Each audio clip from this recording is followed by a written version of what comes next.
ये बच्चों, आज अपन विक्रय बही के बारे में पढ़ रहे हैं। विक्रय बही में उधार बेचे गए माल का लेखा करने की बात हम करते हैं। जब भी माल उधार बेचा जाएगा, विक्रय बही में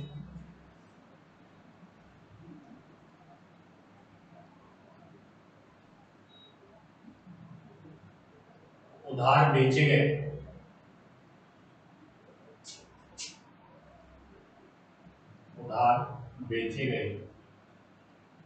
माल का लेखा किया जाएगा।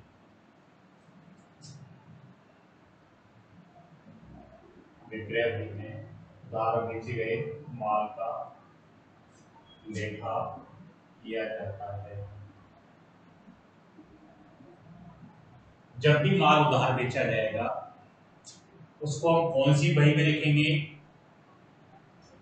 विक्रय बही। इस बही की सहायता से हमको ये पता लगता है कि हमने पूरे महीने के दौरान कितने रुपए का माल उधार बेचा है, किन किन व्यक्तियों को माल उधार बेचा है, वो विक्रय बही हमको बताएगी। विक्रय बही हमको ये ज्ञात करेगी कि कितना माल उधार बेचा गया है, किस किस व्यक्ति को माल उधार बेचा गया, वो आपकी विक्रय बही में पता लगेगा। यदि माल नकद बेचा गया है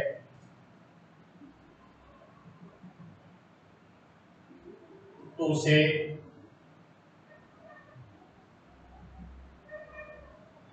विक्रय बही में नहीं लिखा जाता, उसे विक्रय बही में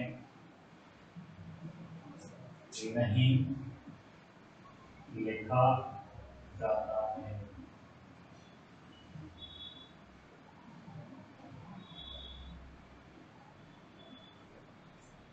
यदि माल नकद बेचा गया है तो उसे विक्रय बही में नहीं लिखा जाता है। नकद विक्रय के लेन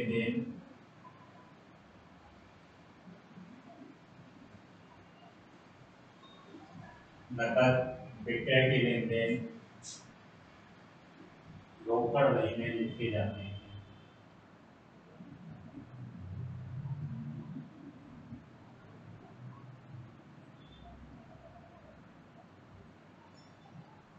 रोकड़ बही में लिखे जाते हैं। इस बात पर जोर दे रहे हैं हम, विक्रय बही में केवल जो माल उधार बेचा है उसका लेखा विक्रय बही में करेंगे। माल कैसे बेचा है? अगर नकद बेचा है, अगर माल नकद बेचा है तो उसका लेखा हम विक्रय बही में ना करके रोकड़ बही में करेंगे। दूसरी बात, यदि कोई संपत्ति उधार बेची गई है, तो उसका लेखा विक्रय बही में नहीं किया जाए। कोई संपत्ति उधार बेची गई है तो उसका लेखा किसमें नहीं किया जाएगा? विक्रय बही में नहीं किया जाएगा। लेकिन यदि व्यापारी संपत्ति बेचने का ही कार्य करता है तो ऐसी स्थिति में वो संपत्ति उसके लिए माल मानी जाएगी और ऐसी स्थिति में उसे हम विक्रय बही में लिखेंगे।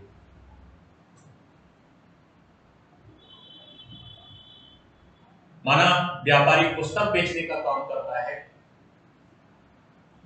व्यापारी किसका काम करता है? पुस्तक बेचने का काम करता है और उसके द्वारा संपत्ति बेची गई है उधार, तो उसे हम विक्रय बही में नहीं लिखेंगे। लेकिन यदि व्यापारी कार्य ही संपत्ति बेचने का करता हो तो संपत्ति उसके लिए माल होगा और उसे हम विक्रय बही में दिखाएंगे। विक्रय बही में जिस व्यक्ति को उधार माल बेचा जाता है उसका नाम सबसे पहले। यहां पर मैं बात कर रहा हूं कि विक्रय बही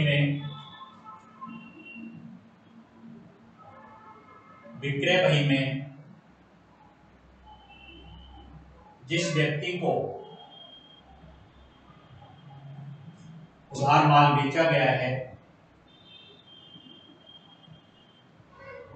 जिस व्यक्ति को उधार माल बेचा गया है,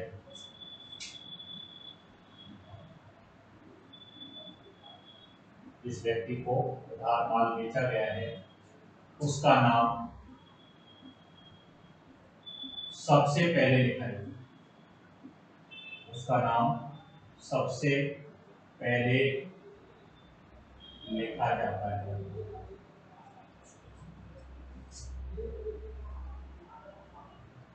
उसका नाम सबसे पहले लिखा जाता है। इसके बाद या इसके पश्चात माल का विवरण लिखा जाता है।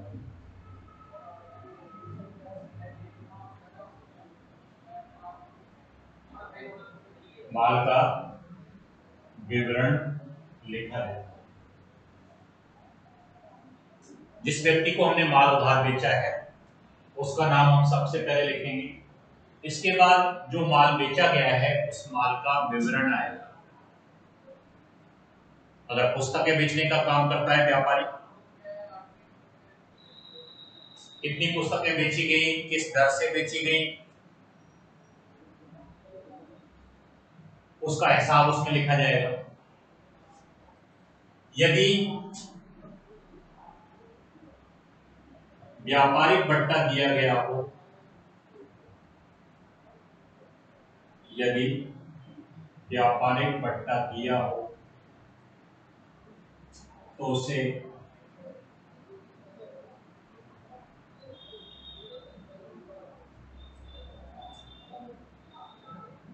बेचे गए मूल्य में से, बेचे गए मूल्य में से घटाकर दिखाया जाता है। बेचे गए मूल्य में से क्या करके दिखाया जाता है? घटाकर दिखाया जाता है। जो माल उधार बेचा गया है, अगर उस पर व्यापारिक बट्टा या व्यापारिक छूट अगर है, तो उसे हम व्यापारिक बट्टे को बेचे गए मूल्य में से क्या करेंगे? घटाकर के दिखाएंगे। इसी तरह माल बेचने के जो खर्चे हैं, उनको हम जोड़ के दिखाएंगे। माल बेचने के जो खर्चे हैं, उनको क्या करके दिखाएंगे? जोड़ करके दिखाएंगे। जब भी विक्रय बही बनेगी, विक्रय बही को बंद करते समय सेल्स अकाउंट सीआर, क्योंकि हमेशा विक्रय खाते का क्रेडिट शेष होता है। सेल्स अकाउंट का हमेशा कौन सा शेष होगा? क्रेडिट शेष होगा। महीने की अंतिम तारीख को हम बंद करेंगे विक्रय बही को। सेल्स अकाउंट सीआर लिखा जाएगा। महीने की अंतिम तारीख को सेल्स अकाउंट सीआर लिख करके हम विक्रय बही को बंद करेंगे। महीने की अंतिम तारीख को सेल्स अकाउंट सीआर लिखा जाएगा और इसमें जो माल उधार बेचा गया है, टोटल अमाउंट में जो राशि आएगी, वो आपके इसमें दिखाई जाएगी। यदि माल जो उधार बेचा गया है, उसके बीजक संख्या अगर प्रश्न में दी गई है, तो बीजक संख्या को हम इनवॉइस नंबर वाला जो कॉलम होगा, मानो मैं कहूं रोहित को माल उधार बेचा गया है, और रोहित को जो माल उधार बेचा गया है उससे उसका बीजक संख्या अगर 45 नंबर आपके दे रखा है तो इनवॉइस नंबर में हम 45 डाल देंगे, 45 संख्या लिखेंगे, तो वो बीजक संख्या है। तो विक्रय बही क्रय बही की तरह ही आपके बनाई जाती है। जैसे हम क्रय बही में उधार खरीदे गए माल का लेखा कर रहे थे, विक्रय बही में हम उधार बेचे गए माल का लेखा कर रहे हैं। नकद माल बेचा उसे रोकड़ बही में दिखाएंगे, संपत्ति नकद बेची उसे भी हम रोकड़ बही में, क्योंकि नकद के लेन देन रोकड़ बही में आते हैं, सीधी सी बात। संपत्ति उधार बेचिए तो उसे भी विक्रय बही में दिखाएंगे, लेकिन संपत्ति बेचने का ही कार्य अगर वो करता है व्यापारी तो उसके लिए वो माल माना जाएगा। तो ऐसी स्थिति में हम उस संपत्ति का लेखा करेंगे।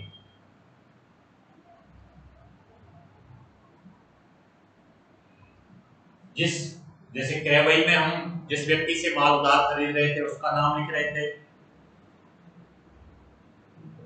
विक्रय बही में हम जिस व्यक्ति को माल उधार बेच रहे हैं उसका नाम लिखेंगे। विक्रय बही में जिस व्यक्ति को माल उधार बेच रहे हैं उसका नाम लिखेंगे। इसके पश्चात माल का विवरण लिखा जाए।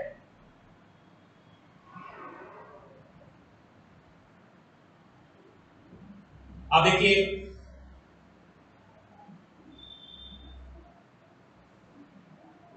व्यापारिक बट्टा घटाना है, खर्चे जोड़े रहेंगे, ये ध्यान रखना है। सेल्स बुक को बंद करेंगे तो सेल्स अकाउंट सीआर से बंद करेंगे, ये सारी चीजें आपके होंगी। तो ये विक्रय बही का आपके इस तरह आपके हिसाब रखा जाए। अब हम विक्रय बही के फॉर्मेट की बात करेंगे। विक्रय बही जब हम बनाएंगे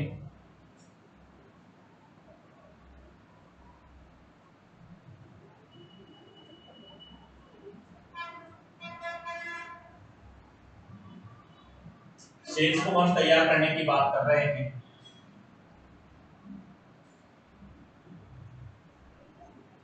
सेल्स बुक में भी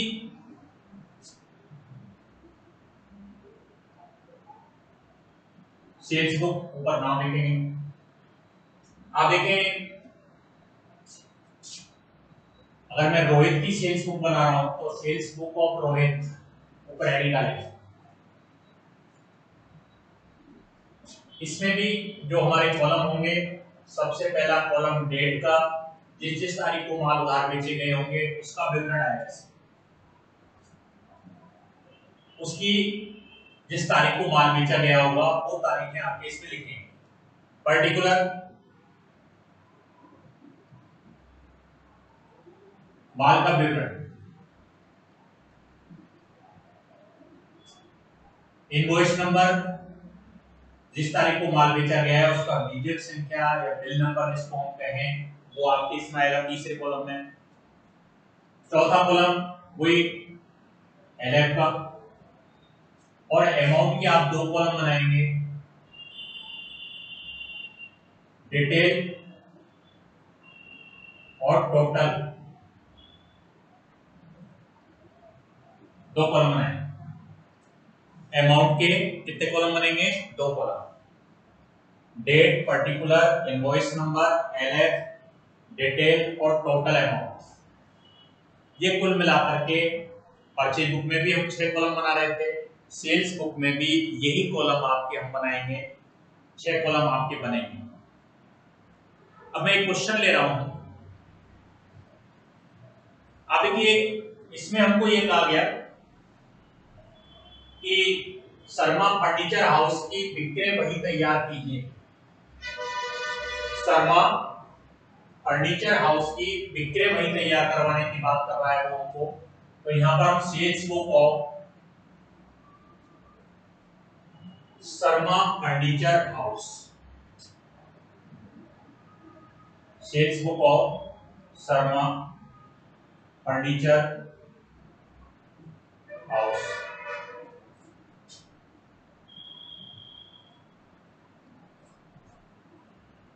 sales book of Sharma furniture house.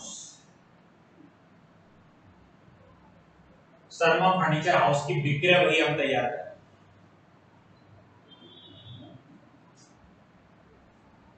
अब देखिए सबसे पहले 2016 तारीख दे रखी है हमको, ये कॉलम बन जाएंगे। Date, particular, invoice number, LF और अमाउंट की कितने कॉलम में बनाए? 6 कॉलम आपके टोटल बनाए।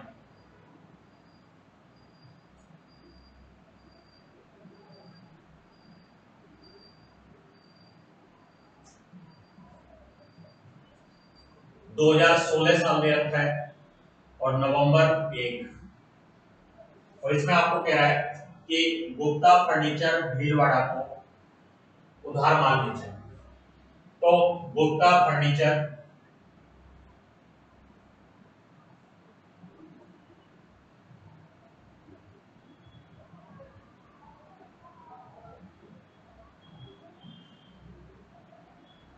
भीलवाड़ा,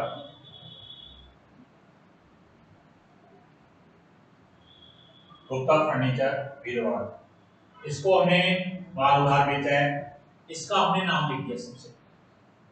अभी हमने बात की थी कि जिस व्यक्ति को माल उधार बेचा जाता है उसका नाम सबसे पहले लिखते हैं।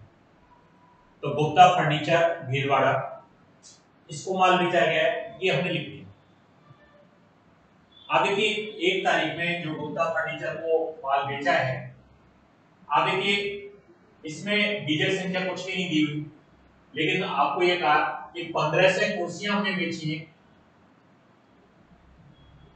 1500 chairs at the rate of, एक चेयर कितने रुपए की है? 300 पर चेयर।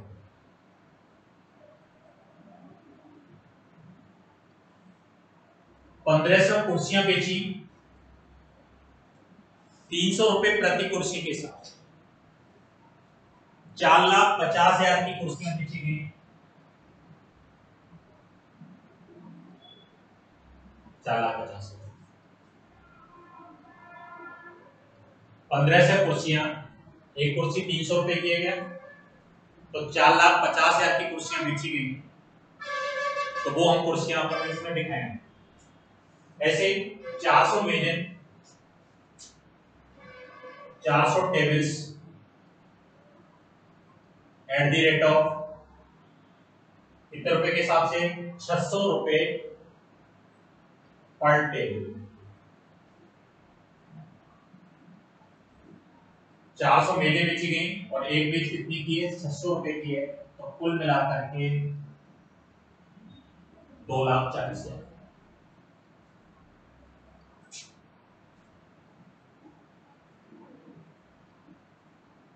6,90,000 रुपए का माल गुप्ता फर्नीचर को बेचा गया है। और इसमें आपको कह रहा है कि व्यापारिक जो बढ़ता है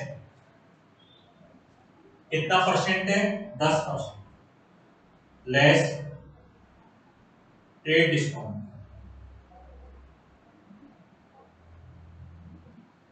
कितना परसेंट? 10%। 6,90,000 रुपए का जो माल बेचा गया है उस पर 10% व्यापारिक बढ़ता है। एक जीरो अगर मैं हटा दूं इसमें से,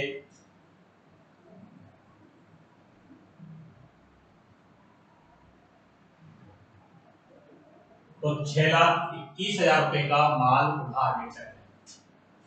कितने रुपए का माल उधार बेचा गया है? 6,21,000 रुपए का माल उधार बेचा गया। ये लेन देन हमारा 1 तारीख का कंप्लीट हो गया।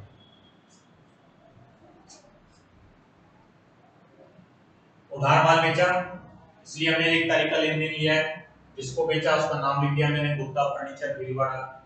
अब विवरण लिखेंगे। 1500 कुर्सी 300 के हिसाब से 4,50,000 की, 400 मेजें 600 रुपए के हिसाब से कितने की हो गई?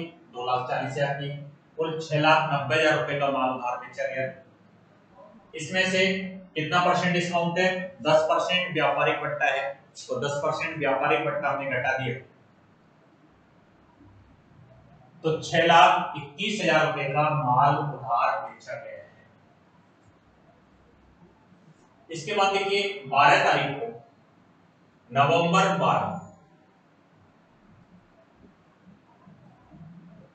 12 को आपको कह रहा है furniture mart Shahpura, furniture mart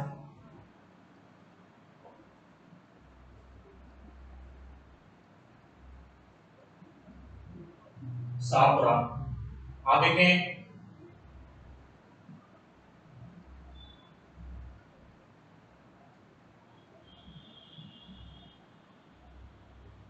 furniture mart Shahpura, इसको उधार माल बेचा है क्या, और फर्नीचर मार्ट शाहपुरा को माल बेचा गया है, तो इसका नाम सबसे पहले है। जिस व्यक्ति को 1 तारीख को हमने गुप्ता फर्नीचर को माल बेचा था, तो गुप्ता फर्नीचर का नाम लिख दिया। 12 तारीख को हम फर्नीचर मार्ट को माल बेच रहे हैं, फर्नीचर मार्ट का नाम लिख दिया नवंबर 12 में। अब आप देखिए क्या माल बेचा है इसमें।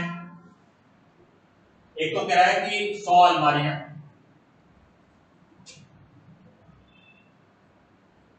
100 अलमारी, आप देखें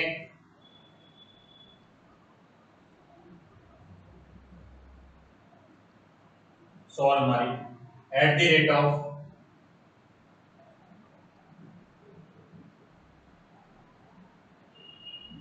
300 पर ईच। तो ये 100 जो अलमारी है, आप देखें 3,000 रुपए के हिसाब से, कितने रुपए के हिसाब से, 3,000 के हिसाब से।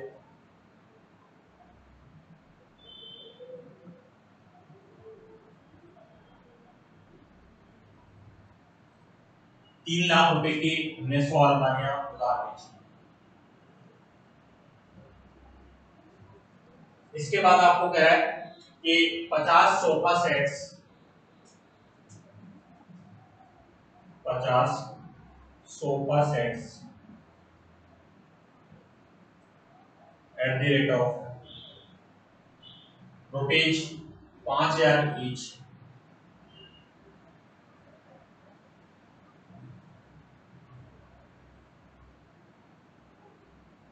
पचास सोफा सेट बेचे गए उधार, और एक सोफा सेट को हम कितने रुपए में बेच रहे हैं, 5,000 रुपए में बेच रहे हैं। तो 5,000 रुपए का एक सोफा सेट बिक रहा है, तो 50 सोफा सेट 2.5 लाख रुपए में उधार बेचे होंगे क्या,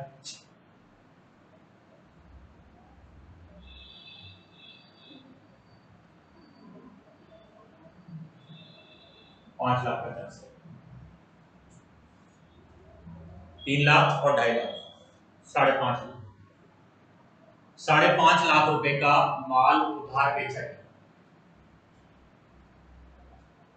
इसमें आपको कह रहा है कि व्यापारिक जो बट्टा है वो कितना परसेंट है, 20%, 20% व्यापारिक बट्टा है, तो लेस ट्रेड डिस्काउंट,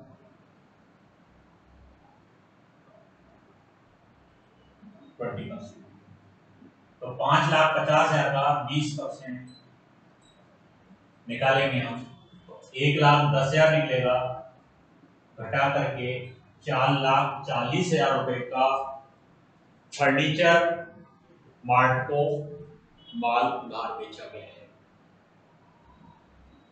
3 लाख रुपए की तो हमने अलमारियां बेची है,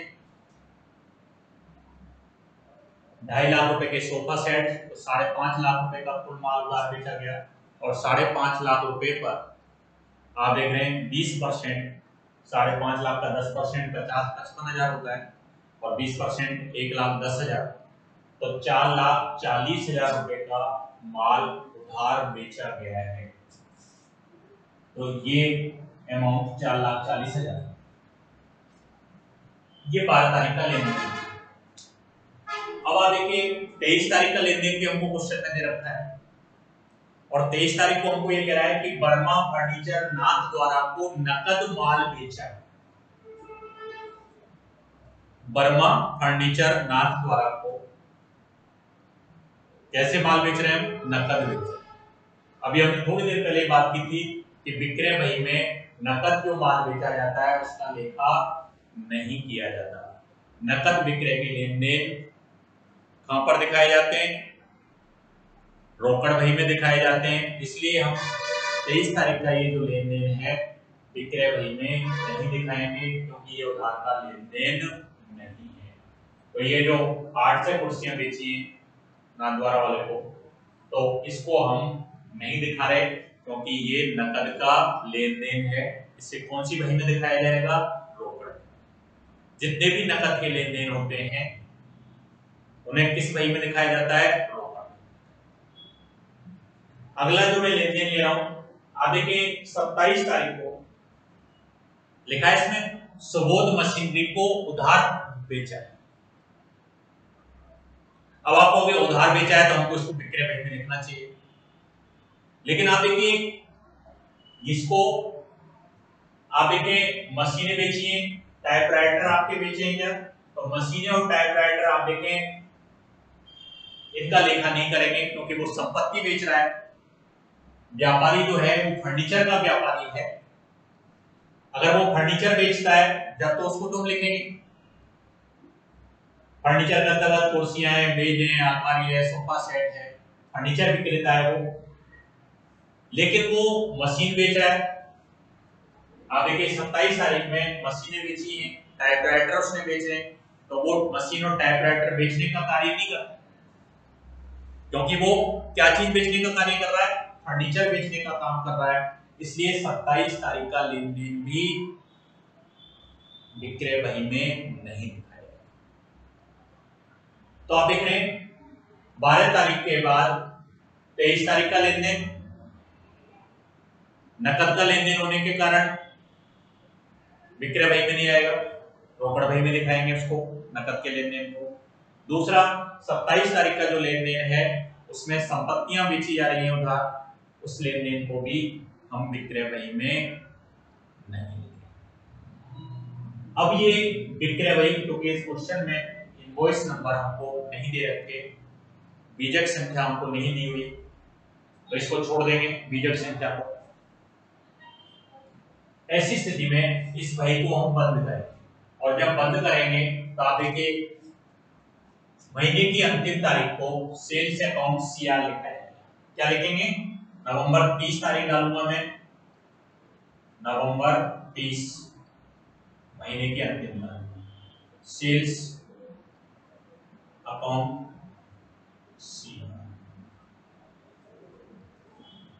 और इसके सामने 6,21,000 और 4,40,000 कुल 10,61,000 रुपए का माल उधार बेचा गया है। 6,21,000 और कितना? 4,40,000, कुल मिलाकर के 10,61,000 रुपए का माल उधार बेचा गया है। नीचे हम नोट डाल देंगे।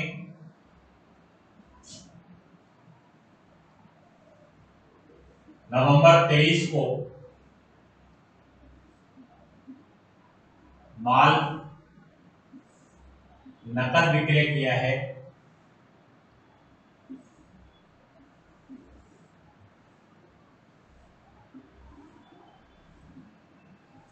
माल कैसे विक्रय किया है? नकद विक्रय किया है, तो इसका लेखा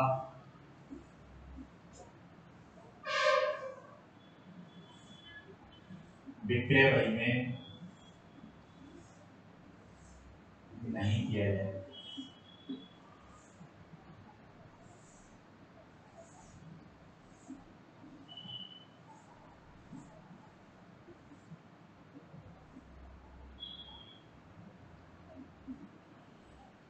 माल कैसे बेचा है हमने? नकद में बेचा है, और माल अगर नकद में बेचा है तो उसका लेखा हम विक्रय बही में नहीं करेंगे। एक तो ये पहला नोट, और दूसरा जो आप देख रहे हैं नवंबर जो 27 का जो लेन देन है, आप देखें नवंबर 27 में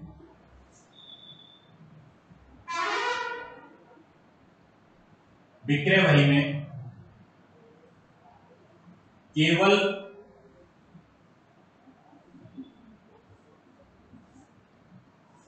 उधार बेचे गए माल का लेखा किया जाता है, विक्रय बही में केवल उधार बेचे गए माल का लेखा किया जाता है।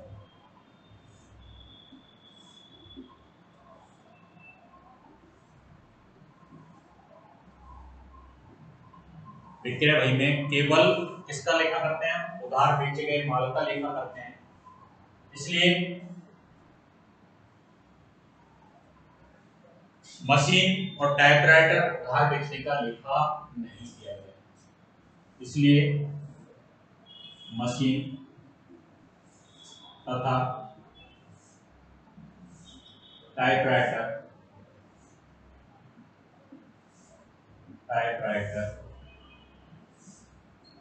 उधार बेचने का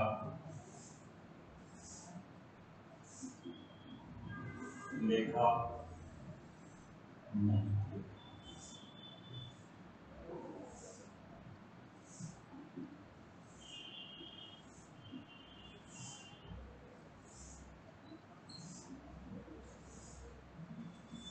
तो दो चीज हो गई, क्या क्या? 27 तारीख को उधार माल बेचा है,